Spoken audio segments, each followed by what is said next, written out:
नमस्कार दोस्तों, आज मैं आपके लिए लेके आया हूँ topic wise previous year question. तो ज़्यादा समय गवाए बिना शुरू करते हैं लिखना। शुरू करने से पहले अगर आप इस चैनल पर नए हैं तो चैनल को सब्सक्राइब कर लीजिए ताकि आपको ऐसे वीडियो फ्यूचर में आप तक पहुँचते रहें। तो चलिए शुरू करते हैं।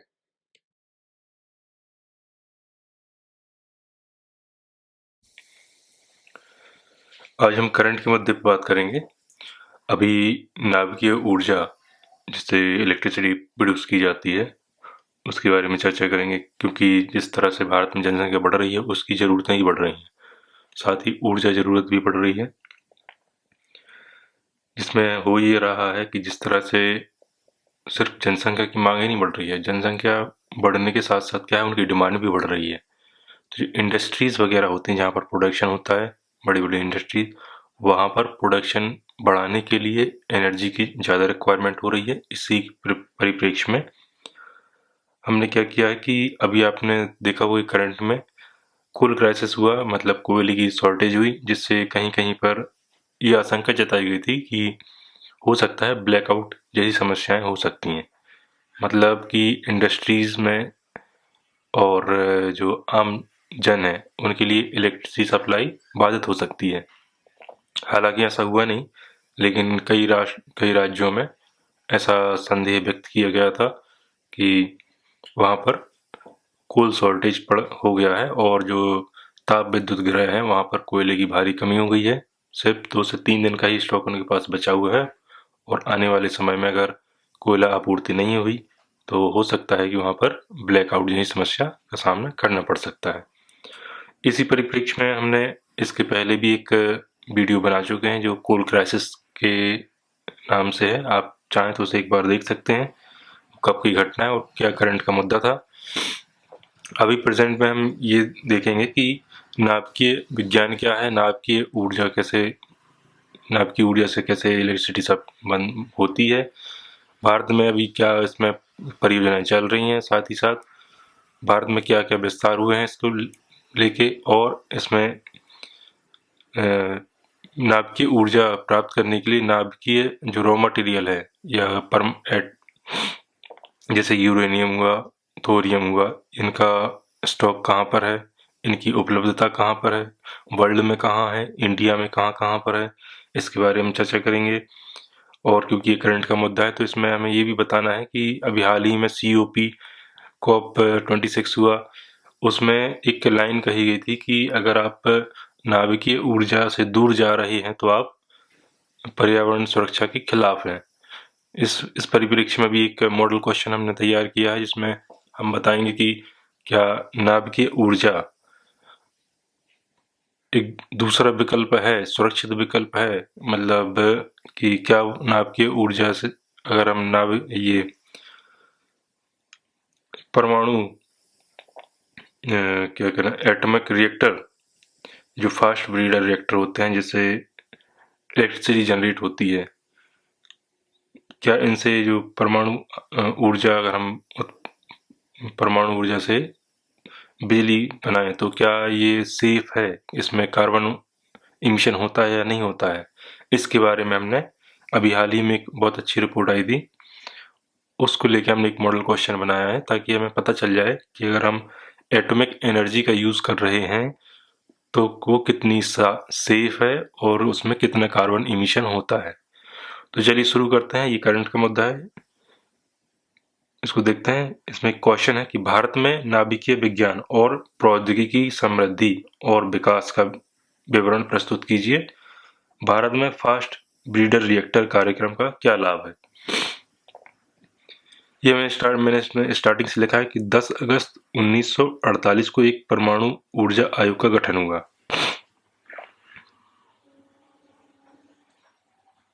गठन किया गया और वर्ष 1954 में एटॉमिक एनर्जी डिपार्टमेंट की स्थापना हुई। पहले आयोग आया, फिर विभाग बना। भविष्य में होने वाली ऊर्जा जरूरतों, देखिए क्या लिखा है, ऊर्जा जरूरतों को पूरा करने के लिए 3 चरणों वाला एक दीर्घकालिक ऊर्जा कार्यक्रम बनाया गया। क्या है, दीर्घकालिक ऊर्जा कार्यक्रम बनाया गया। इस क्षेत्र में उल्लेखनीय कार्य करते हुए भारत आज एक सफल परमाणु ऊर्जा उत्पादक है। थोरियम ईंधन पर आधारित रिएक्टर का विकासकर्ता।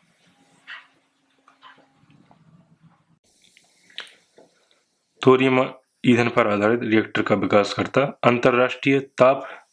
अंतरराष्ट्रीय ताप नाभिकीय प्रायोगिक रिएक्टर विकास में सहभागी तथा अंतरराष्ट्रीय स्तर पर मान्यता नहीं मिलने के बावजूद भी एक परमाणु शक्ति संपन्न राष्ट्र बन गया है। क्या है? अंतरराष्ट्रीय मान्यता नहीं मिलने के बाद भी एक परमाणु शक्ति संपन्न राष्ट्र बन। यहाँ पर आप जो स्माइलिंग बुद्धा है उसका आप यहाँ पर एग्जाम्पल दे सकते हैं, जैसे एग्जाम्पल स्माइलिंग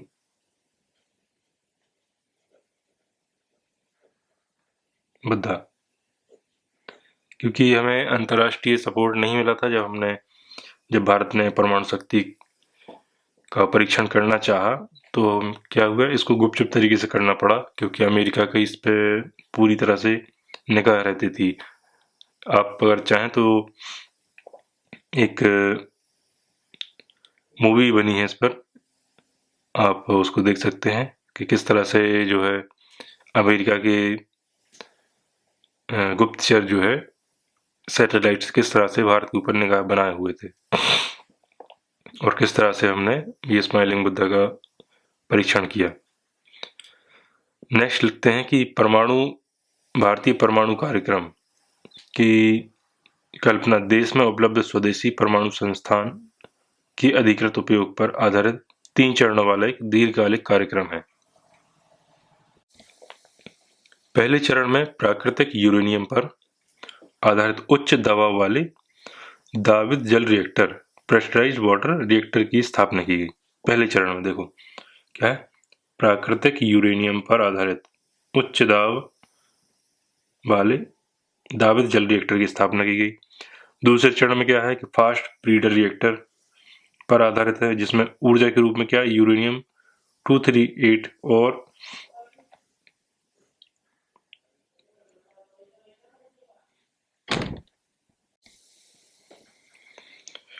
प्लूटोनियम 239 के मिश्रण का प्रयोग किया जाता है। प्रथम चरण में क्या होता है, पुनर्प्रसंस्करण द्वारा प्राप्त किए गए ईंधन का प्रयोग द्वितीय चरण में करते हैं। मतलब इन दोनों का मिश्रण का यूज करते हैं, तो जो भी इसमें रिएक्शन होती है उसका हम दूसरे रिएक्टर में यूज करते हैं। ठीक है। दूसरे चरण में प्रयोग किए गए ईंधन से प्राप्त यूरेनियम 233 और थोरियम का प्रयोग तीसरे चरण में करते हैं। मतलब अगर हम U38 और Pu239 का यूज करते हैं तो क्या बनता है, यूरेनियम 233। मतलब जो 238 है इसका इलेक्ट्रॉन निकल जाता है, तो इसमें 233 बचते हैं, मतलब 5 इलेक्ट्रॉन निकल जाते हैं। फिर क्या करते हैं इसमें, इसको यूरेनियम 233 को और थोरियम का प्रयोग तीसरे चरण में करते हैं। तो तीसरे चरण में थोरियम यूरेनियम 233 पर आधारित है। अभी क्या है, पहला चरण वाणिज्यिक पूर्णता की स्थिति में पहुंच गया है। मीन्स वाणिज्यिक पूर्णता की स्थिति मतलब इससे अब हम काफी मात्रा में विद्युत उत्पादन कर सकते हैं और इसको बेच भी सकते हैं। जबकि दूसरा चरण कलपक्कम में 500 megawatt electricity fast breeder reactor के निर्माण के साथ व्यावसायिक रूप में चालू किया गया है। अभी मतलब इस पे ये स्टार्टिंग में है, व्यावसायिक रूप से चालू किया गया है। प्रारंभिक स्तर पर तीसरे चरण की प्रणाली विकसित हो रही है। इस चरण के रिएक्टरों में कामिनी क्या है, ये उसका नाम है, प्रायोगिक तौर पर मतलब ही प्रायोगिक तौर पर कार्यरत है। वर्ष 2016 तक भारत में 8 परमाणु ऊर्जा संयंत्रों के संचालन में 22 परमाणु रिएक्टर हैं, जिसकी कुल ऊर्जा उत्पादन क्षमता 6780 मेगावाट है। कितना है, 2016 तक कहाँ पहुंच गया था भारत में, 8 परमाणु ऊर्जा संयंत्रों के संचालन में 22 परमाणु रिएक्टर हैं। परमाणु ऊर्जा संयंत्रों के संचालन 22 परमाणु रिएक्टर हो चुके हैं अभी तक। भारत में परमाणु ऊर्जा संयंत्रों ने अंतर्राष्ट्रीय स्तर पर सभी मानकों को पूरा करते हुए सबसे लंबे समय तक निरंतर संचालन दर्ज किया है। प्रौद्योगिकी के शांतिपूर्ण उपयोग के अलावा भारत ने परमाणु ऊर्जा के सैन्य उपयोग में क्षमता का विकास किया है। अभी हमें यह बताना है कि जो 22 परमाणु रिएक्टर हैं इनका आप एग्जाम्पल भी दे सकते हैं। अगर आप एग्जाम्पल देते हैं तो वहाँ पर आपको क्या होता है, आपका वेटेज बढ़ जाता है आपके आंसर राइटिंग का। और जैसे यहाँ पर लिखा है कि परमाणु ऊर्जा संयंत्रों ने अंतर्राष्ट्रीय स्तर पर मानकों को पूरा किया है, साथ ही साथ क्या है, प्रौद्योगिकी के शांतिपूर्ण उपयोग के अलावा। तो ये शांतिपूर्ण उपयोग है, इसमें एक जो पूर्व प्रधानमंत्री हैं अटल बिहारी वाजपेयी, उन्होंने एक ये भाषण दिया था जब स्माइलिंग बुद्धा प्रोजेक्ट जैसे ही हमारा संपन्न हुआ, उसके बाद जो उपयोग है उसमें नो फर्स्ट यूज की जो संकल्पना है, यहाँ पर आप लिख सकते हैं कि नो फर्स्ट यूज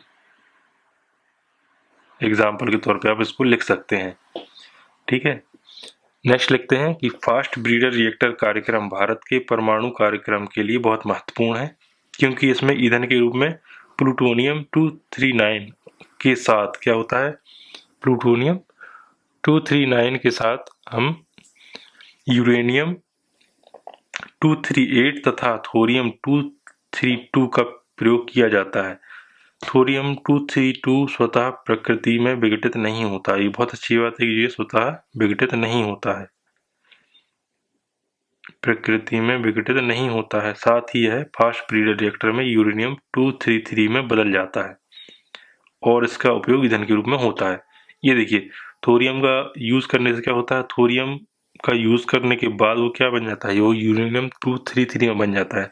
और 233 का यूज हमने कभी कहाँ देखा था कि हम 233 का और प्लूटोनियम का यूज कहाँ कर रहे हैं, द्वितीय चरण में करते हैं, द्वितीय चरण के रिएक्टर में करते हैं। तो मीन्स ये है कि अगर आप थोरियम का यूज कर रहे हैं तो यूरेनियम बदल रहा है, फिर यूरेनियम का फिर से हम उपयोग कर सकते हैं। इसलिए ये चेंज चलती रहती है और हमारा जो रिएक्टर्स हैं वो कभी बंद नहीं होते और इससे हमें एनर्जी प्राप्त हो रही है। लेकिन साथ में हमें ये देखना है कि हमारी अभी भी भारत की जो डिपेंडेंसी है इस पर सिर्फ 3% है। अगर आप केंद्रीय विद्युत मंत्रालय, केंद्रीय विद्युत बोर्ड है जो, उसका अगर आप एक चार्ट देखें, जो आपने अभी देखा होगा कोल क्राइसिस की वीडियो में पिछले जो हमने पहले अपलोड कर चुके हैं, उसमें आपने देखा होगा कि हम 68 पॉइंट समथिंग जो है सिर्फ कोल पर डिपेंडेंट है, ताप विद्युत ग्रह पर डिपेंडेंट है पूरी तरह से विद्युत उत्पादन में या ऊर्जा उत्पादन में।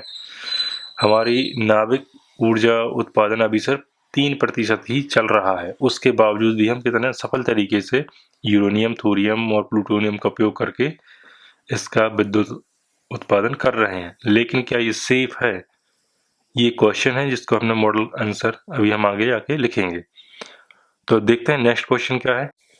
ये प्रीवियस ईयर का क्वेश्चन है। ये क्वेश्चन हमने इसलिए आपको अरेंज किए हैं आज क्योंकि ये करंट में का मुद्दा भी है और साथ ही साथ मान लो अगर कोई ऐसे आता है तो आपके पास वर्ड कहाँ से आएंगे।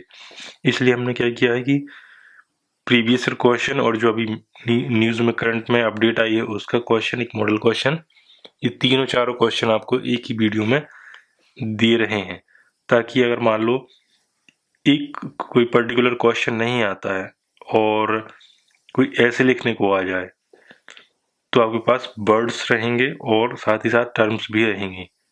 इसमें आप बता सकते हैं कि हिस्ट्री से लेके अभी प्रेजेंट में क्या क्या गतिविधियां चल रही हैं और इस पर डिपेंडेंसी क्या है और भारत कहाँ पर अभी खड़ा है परमाणु ऊर्जा के उपयोग के लिए और उस पर क्या क्या पाबंदियां लगाई जा रही हैं और वो किन किन समस्याओं का सामना कर रहा है अभी प्रेजेंट में। इसलिए हम आज परमाणु ऊर्जा से रिलेटेड जितने भी क्वेश्चन है, प्रीवियस ईयर क्वेश्चन है और करंट में जो मुद्दा है उसका मॉडल क्वेश्चन हम अभी लास्ट में देखेंगे। नेक्स्ट क्वेश्चन है जीएस 1 में 2003 में आया था कि जीवाश्म ईंधन की बढ़ती कमी के कारण भारत में परमाणु ऊर्जा का महत्व अधिकाधिक बढ़ रहा है। परमाणु ऊर्जा बनाने के लिए आवश्यक कच्चे माल की भारत व संसार में उपलब्धता। हमें क्या बताना है कि भारत और संसार में उपलब्धता कहाँ कहाँ का पर है, मतलब यूरेनियम कहाँ मिलेगा, थोरियम कहाँ मिलता है, प्लूटोनियम कहाँ मिलता है, इन सब के बारे में हम चर्चा करेंगे। आंसर लिखने के पहले मैं आपको एक बता दूं, मुझे एक कमेंट आया था, उसमें पूछा गया था कि सर आंसर राइटिंग करना कब से शुरू करना चाहिए। तो मैं कहूँगा कि आंसर राइटिंग अगर आप पहले दिन से ही शुरू करते हैं, जब से आपकी तैयारी करना आपने शुरू किया है, अगर आप स्टार्टिंग से ही और मेंस की तैयारी करते हैं तो आपको बहुत ज़्यादा बेनिफिट होगा। क्यों होगा? क्योंकि सबसे पहले आप ये देख लीजिए कि हम फाइट कहाँ कर रहे हैं। हम फाइट कर रहे हैं सिर्फ 750 सीट पर ईयर इतनी ही सीट निकलती हैं, और अब अगर आप रेशियो देखें तो इसका सिलेक्शन रेशियो बहुत कम है। हमें ये देखना है कि 1750 नंबर सिर्फ मेंस का जो मार्क बता रहा हूँ मैं आपको, मेंस का जीएस पेपर 1, 2, 3 से लेके और ऐसे ऑप्शनल तक। तो अब देखिए कि हमें 1000 नंबर हमारा सिर्फ एथिक्स ऑप्शनल और ऐसे से आ रहा है। एथिक्स 250 नंबर का आता है, ऑप्शनल में 2 पेपर होते हैं जो 500 नंबर के हो जाते हैं, ऐसे जो है 250 नंबर का आता है। इस तरह से भी हम ये नाभ की ऊर्जा वाला कर रहे हैं। अगर हमारे पास अच्छा डेटा है और लिखने के लिए है तो हमारा इसमें से तकरीबन ये समझिए कि 150 तक हम इसमें ला सकते हैं, अगर हमारे पास एक बार में पूरा डेटा अवेलेबल हो। जिस तरह से मैंने आपको एक ही वीडियो में नाभ की ऊर्जा वाला पूरा और नाभ की कार्यक्रम जो भी चल रहे हैं उसका पूरा विश्लेषण आपको दूंगा आज। तो हमें क्या करना है, हमें सबसे पहले इस पर फोकस करना है। अगर आप स्टार्टिंग में, अगर आपने अभी से स्टार्टिंग की है या जिनका मेंस क्लियर नहीं हो रहा है, तो उनको मैं बताना चाहूँगा कि सिर्फ सबसे पहले आप इस पर फोकस कीजिए और इन्हीं की आंसर राइटिंग कीजिए। सबसे पहले एथिक्स, ऐसे और ऑप्शनल। सबसे पहले आपको 1000 मार्क्स पर एकदम कमांड कर लेनी है। एथिक्स बहुत बड़ा पेपर नहीं होता है, इस पर आसानी से आप, इसमें सिर्फ क्या है, अगर आपके पास एग्जाम्पल्स हैं, एग्जाम्पल आपको कहाँ से आएंगे, जो डेली के करंट अफेयर होते हैं इन पर आपको एग्जाम्पल्स मिल जाएंगे एथिक्स में लिखने के लिए। एथिक्स सिंपल पेपर होता है, अगर आप इस पर कमांड कर लेते हैं तो आप ये समझिए कि 250 में से आप 150 बड़े आराम से अचीव कर सकते हैं।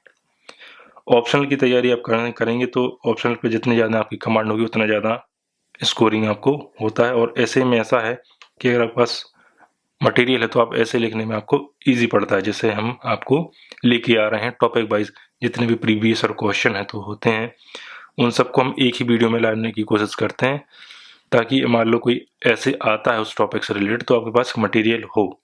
तो हमें देखना है कि जो जीएस पेपर के 1750 नंबर होते हैं मेंस के, और इसी से ही हमें सिलेक्शन मिलता है। हम आपको बता दें, इसी से ही आपको सिलेक्शन मिलने वाला है। तो अगर आप प्रीलिम्स की तैयारी में सिर्फ आप कितने महीने दे सकते हैं, 4 महीने में आपकी प्रीलिम्स की तैयारी हो सकती है। और बाकी समय आपको क्या करना है, आपको इस पर टारगेट करना है, क्या है, 1000 मार्क्स पर।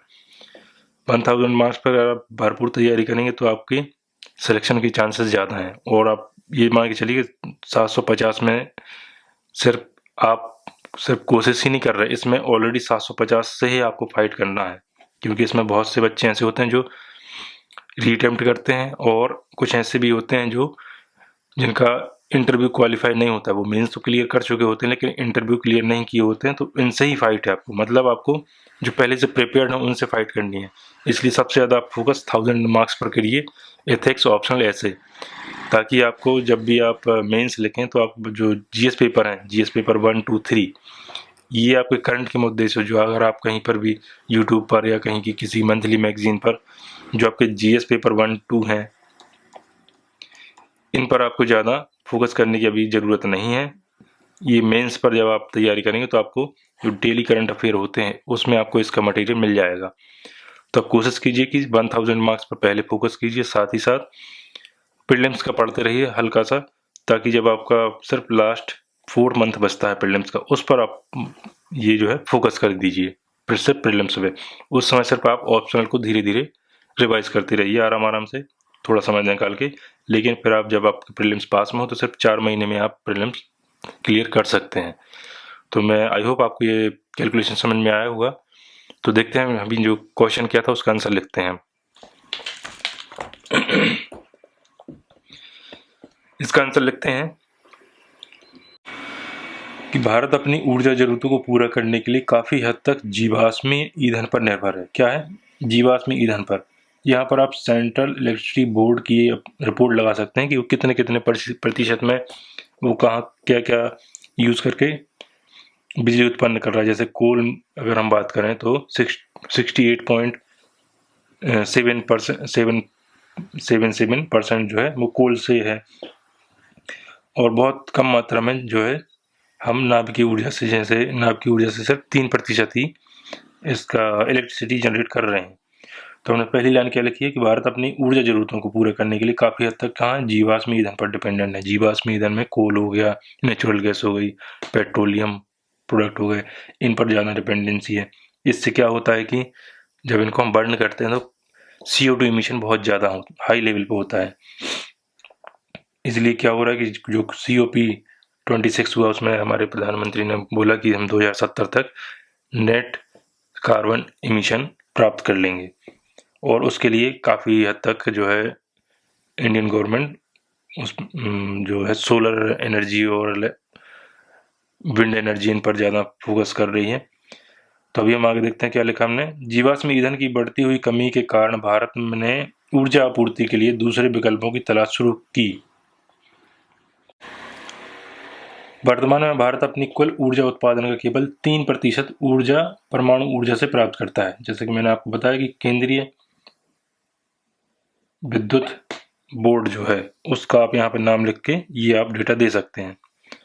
परमाणु ऊर्जा के महत्व को देखते हुए परमाणु ऊर्जा का शांतिपूर्वक ढंग से उपयोग में लाने हेतु नीतियों को बनाने के लिए वर्ष 1948 में परमाणु ऊर्जा कमीशन की स्थापना की गई तथा नीतियों को निष्पादित करने के लिए वर्ष 1954 में परमाणु ऊर्जा विभाग की स्थापना की गई। परमाणु ऊर्जा बनाने के लिए आवश्यक कच्चे माल की भारत व विश्व में उपलब्धता कहाँ पर है, हम वो देख लेते हैं कि भारत में कहाँ है, विश्व में कहाँ पर है। तो भारत में यूरेनियम कहाँ मिलता है? झारखंड में मिलता है, झारखंड में सिंहभूम पर मिलता है तथा हजारीबाग। बिहार में कहाँ मिलता है? गया में मिलता है। उत्तर प्रदेश में सहारनपुर, राजस्थान में उदयपुर, उत्तर प्रदेश में सहारनपुर, राजस्थान में उदयपुर और जयपुर, मेघालय और कर्नाटक में पाया जाता है। आंध्र प्रदेश में कडप्पा जिले के तुमलपल्ली में यूरेनियम का विशाल भंडार होने की संभावना जताई जा रही है। अभी संभावना इस पर रिसर्च चल रही है, खोजबीन चल रही है। तो अगर इसमें ये मिलता है तो बहुत अच्छी बात है। हमारी डिपेंडेंसी जो हम रूस से और अलग अलग जगह से जो हम यूरेनियम का आयात कर रहे हैं उस पर थोड़ी सी कमी आएगी। विश्व में कहाँ पर है देख लेते हैं। विश्व में यूरेनियम का सबसे बड़ा संचित भंडार कहाँ है? ऑस्ट्रेलिया में होने की संभावना व्यक्त की गई है। इसके अलावा यूरेनियम विश्व में विभिन्न देशों जैसे कनाडा, रूस, कजाकिस्तान, नामीबिया, नाइजीरिया, उज्बेकिस्तान इत्यादि में पाया जाता है। इसको आप ये अंडरलाइन जरूर किया करें जब भी आप इस तरह से किसी राष्ट्र का या कहीं पर भी कोई भी आंसर लिखते हैं, उस पर अगर कोई रिपोर्ट आती है, किसी रिपोर्ट का जिक्र करते हैं, उस पर लिखते हैं, और क्योंकि इसमें उपलब्धता बतानी है तो उसमें हम अंडरलाइन करना जरूरी है।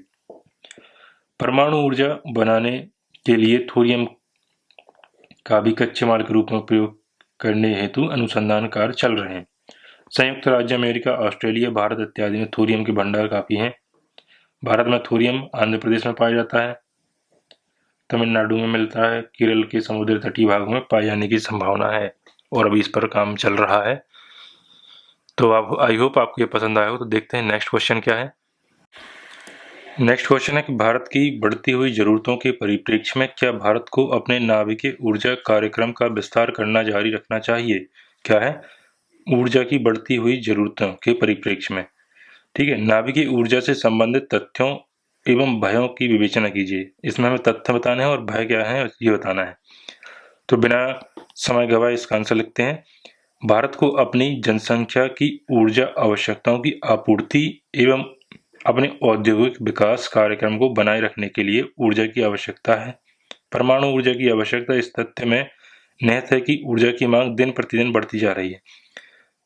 ठीक है, दिन प्रतिदिन बढ़ती जा रही है। अगर आप आज के वर्तमान के समय को लेकर चलें तो कोविड के बाद से क्या हुआ है कि जनसंख्या में ऊर्जा की मांग काफ़ी ज़्यादा बढ़ गई है, क्योंकि जो इंडस्ट्रीज़ हैं बड़े पैमाने पर हमारी गवर्नमेंट ने भी कई सारे इनिशिएट लिए हैं ताकि जो इंडस्ट्रीज़ हैं, जो बड़े बड़े इंडस्ट्रीज़ हैं, उनमें एनिमल स्पिरिट आ सके, ताकि जो जीडीपी हमारी गिर गई है बहुत ज़्यादा, अर्थव्यवस्था भारत की गिर गई है, उसको रीबूस्ट किया जा सके और ताकि उसको फिर से जो भी के शेप रिकवरी चल रही है इंडियन इकोनॉमी की, उसको बूस्ट मिल सके। इसलिए क्या है कि हमारी गवर्नमेंट ने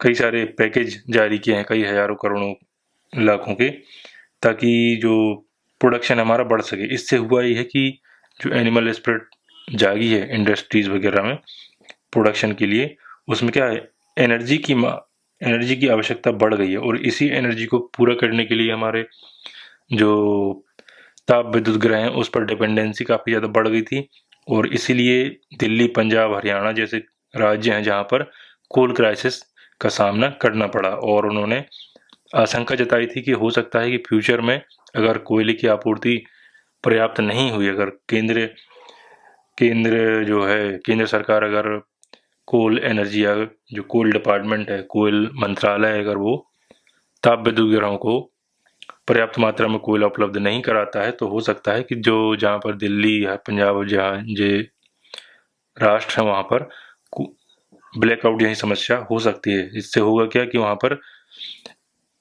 ऊर्जा सप्लाई पूरी तरह से ठप पड़ सकती है। और अगर कोविड के बाद से देखा जाए तो ये जो मांग है, ऊर्जा की मांग या इलेक्ट्रिसिटी की मांग जो है, वो दिन प्रतिदिन बढ़ती जा रही है। आप वर्तमान का परिप्रेक्ष्य में अगर कोविड के बाद की सिचुएशन बताएं तो यहाँ पर आप लिख सकते हैं। आगे लिखते हैं, और प्रत्येक बीतते दशक के साथ जनसंख्या विस्फोट, देखो क्या है, जनसंख्या विस्फोट और तेजी से औद्योगिक विकास के कारण क्या हो रहा है, भारत में ऊर्जा की मांग हमेशा दोगुनी तिगुनी होती जा रही है। जीवाश्म ईंधन जैसे गैर नवीकरणीय ऊर्जा स्रोत में तेजी से कमी आई है। ये आप जिस तरह से कमी आई है, तो आप कोल का ही उदाहरण दे सकते हैं। और अगर आप कोल क्राइसिस वाला मेरा प्रीवियस वीडियो देखेंगे, जीएस पेपर 1 में आपको मिल जाएगा, जीएस पेपर 3 प्ले लिस्ट में भी आपको उसको मिल जाएगा। और इसका विकल्प केवल क्या है, परमाणु ऊर्जा, पवन ऊर्जा, सौर ऊर्जा जैसे नवीकरणीय स्रोत ऊर्जा के वैकल्पिक स्रोत भारत के भविष्य की ऊर्जा मांग को पूरा कर सकते हैं। तो क्या है, केवल परमाणु ऊर्जा, पवन ऊर्जा और सौर ऊर्जा। अभी हम इनका कंपैरिजन देखेंगे कि परमाणु ऊर्जा, पवन ऊर्जा, सौर ऊर्जा में क्या पवन ऊर्जा या क्या परमाणु ऊर्जा वाकई सेफ है या नहीं है। इसका हम अभी आगे मॉडल क्वेश्चन हमने तैयार किया है, उसको हम देखेंगे। नेक्स्ट है KPMG की रिपोर्ट 2017 के अनुसार। ये आप इसका फुल फॉर्म मुझे कमेंट करके बताइए कि KPMG क्या है। मैं अभी आपको नहीं बता रहा हूँ, आप मुझे कमेंट करके गूगल करके बताइएगा। भारत में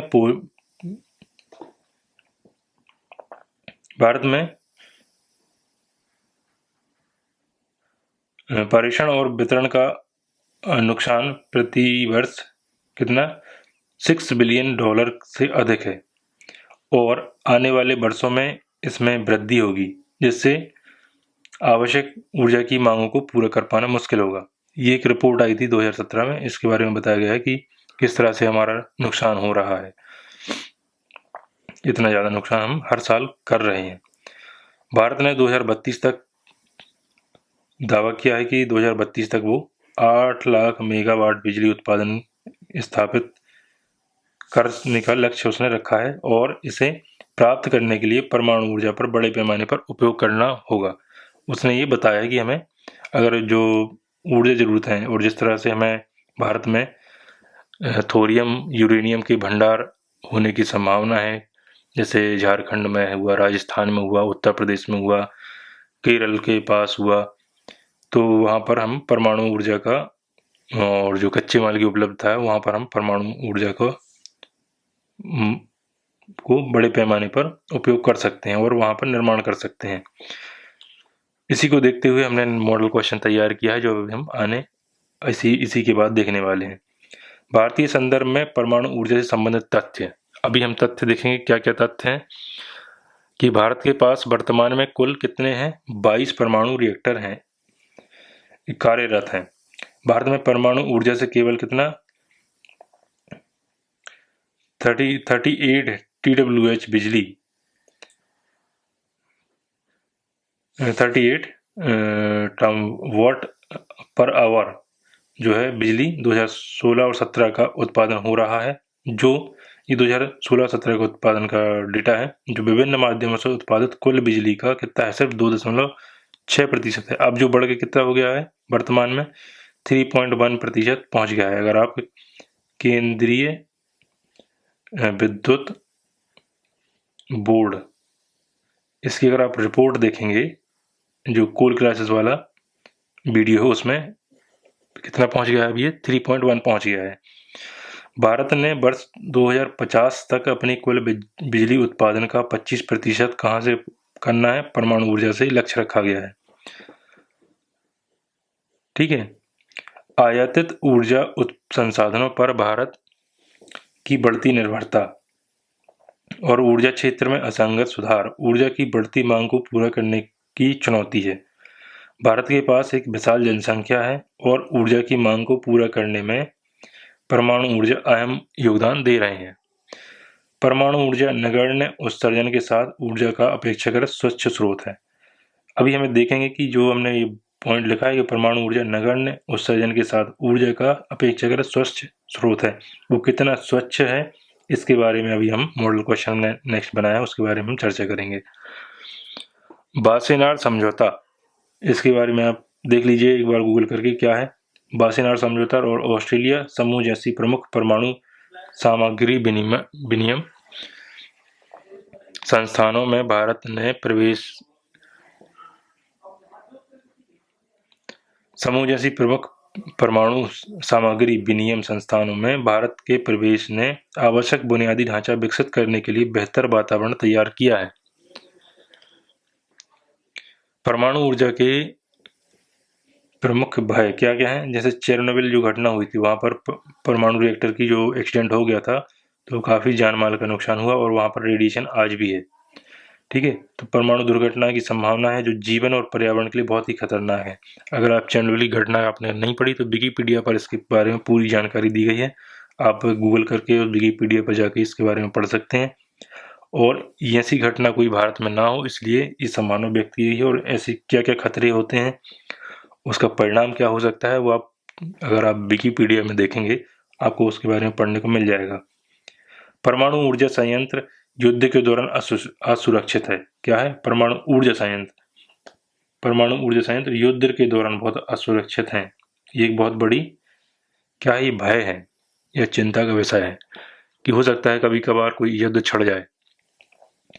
और मान लो कि जो अभी हमने अभी आपके नाम गिनाए इस राष्ट्रों के, कि झारखंड हुआ, उत्तर प्रदेश हुआ, केरल हुआ, और किसी दुश्मन राज्य ने अगर टारगेट करते हुए कोई टारगेटेड मिसाइल सीधे इन परमाणु रिएक्टर पर छोड़ दी, तो आप ये समझिए कि उसने छोड़ी एक छोटी सी मिसाइल होगी, लेकिन जो उसका इम्पैक्ट होगा अगर परमाणु संयंत्र के टारगेट करके उसने ट्रिगर कर दिया, तो आप ये समझिए कि वो उससे 60 से 70 गुना ज़्यादा नुकसान पहुंचा सकती है।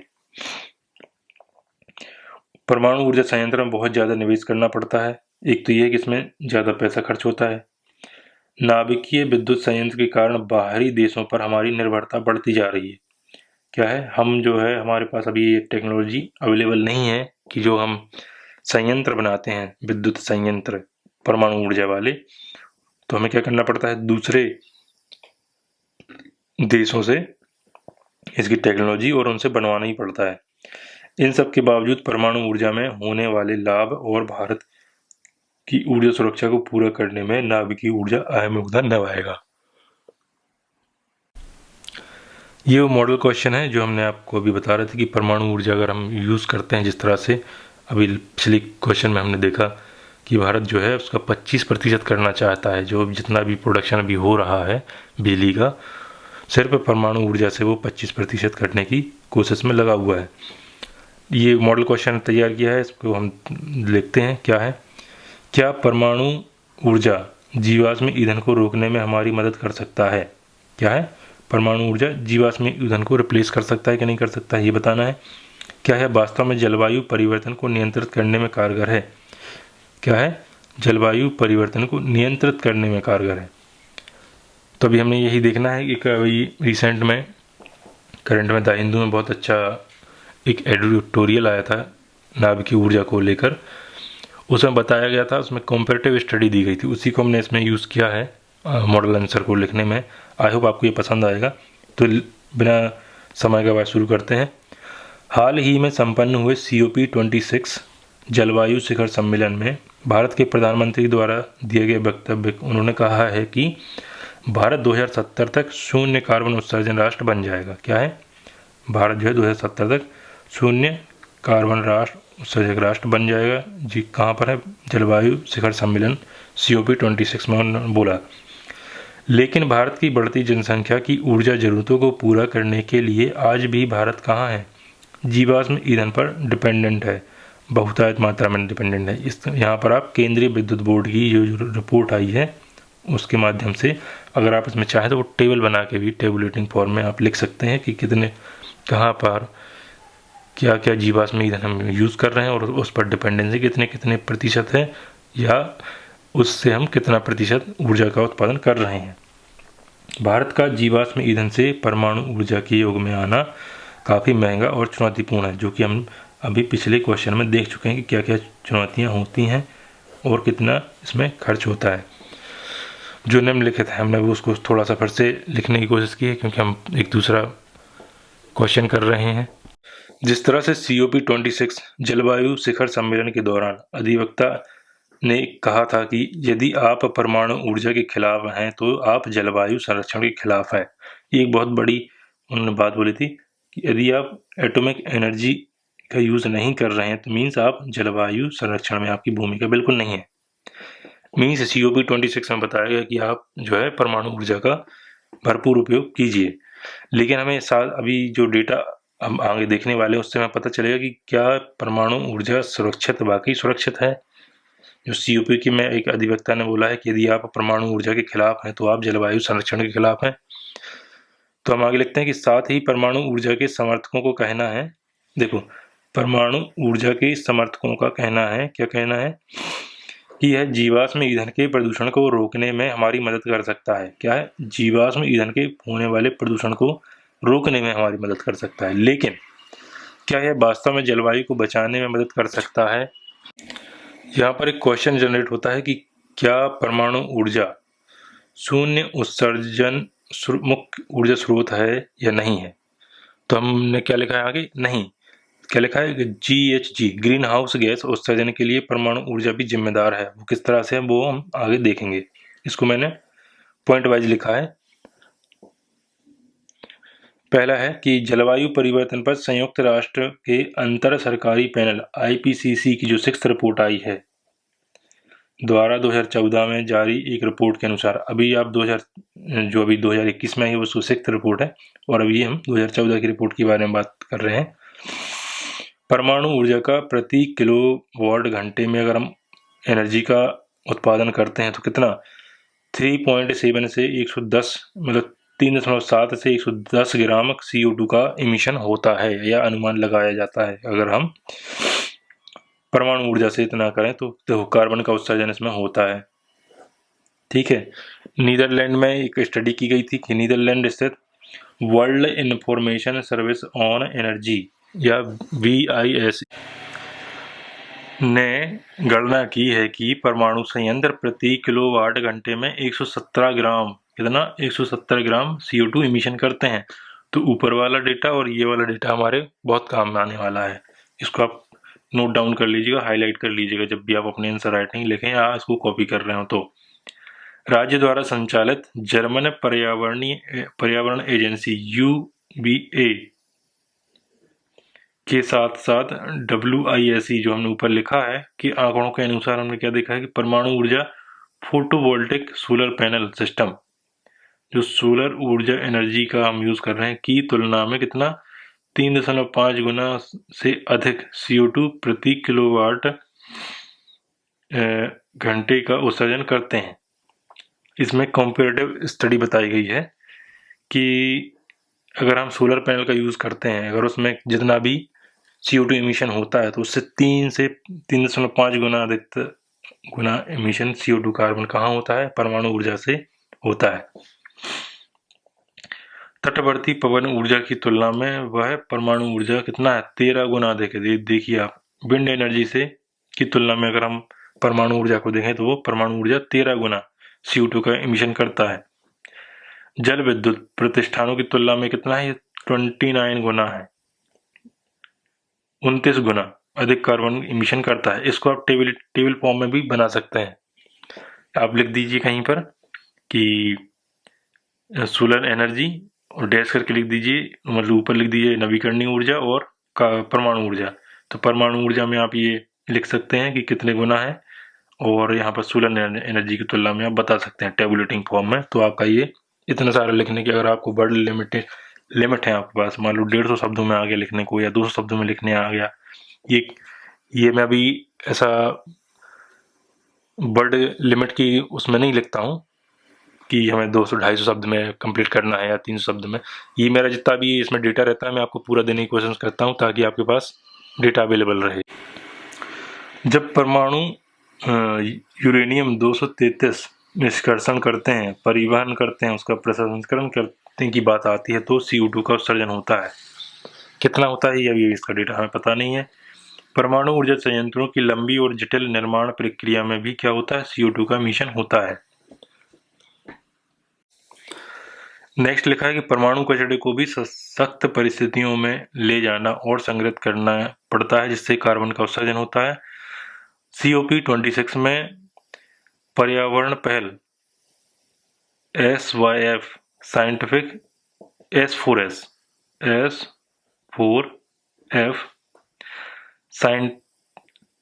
साइंटिस्ट फॉर फ्यूचर ने परमाणु ऊर्जा और जलवायु पर एक शोध पत्र प्रस्तुत किया, जिसमें उन्होंने निष्कर्ष क्या दिया कि वर्तमान समग्र ऊर्जा प्रणाली को ध्यान में रखते हुए परमाणु ऊर्जा किसी भी तरह से CO2 तटस्थ नहीं है। मतलब जो COP में कहा गया है कि अगर आप परमाणु ऊर्जा के खिलाफ हैं, मीन्स आप पर्यावरण नियंत्रण के खिलाफ हैं। तो ये जो साइंटिस्ट फॉर फ्यूचर जो शोध पत्र प्रकाशित हुआ है उसमें बताया गया है कि क्या है, परमाणु ऊर्जा से भी CO2 इमिशन होता है और ये इन्वायरमेंट फ्रेंडली नहीं है। आई होप आपको ये पूरा सीरीज पसंद आया होगा, नाभिकीय ऊर्जा और नाभिकीय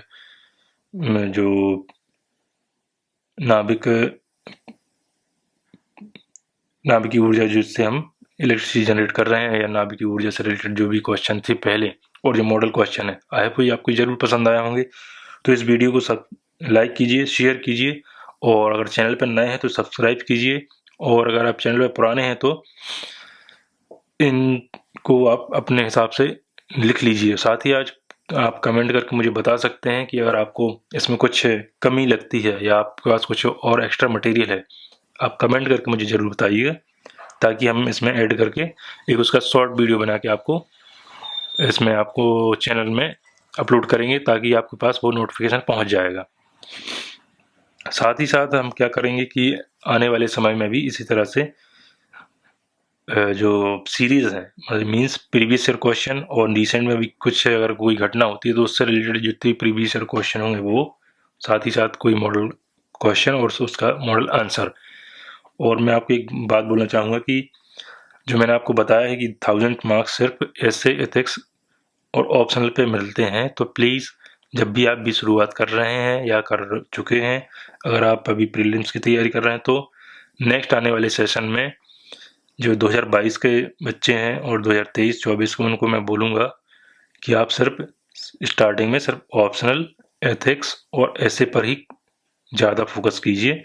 प्रीलिम्स के बारे में भी मत सोचिए, क्योंकि प्रीलिम्स के में से अगर आप सिर्फ 4 महीने सिर्फ प्रीलिम्स पर टारगेट करेंगे तो आपका प्रीलिम्स होने की भरपूर संभावना होती है।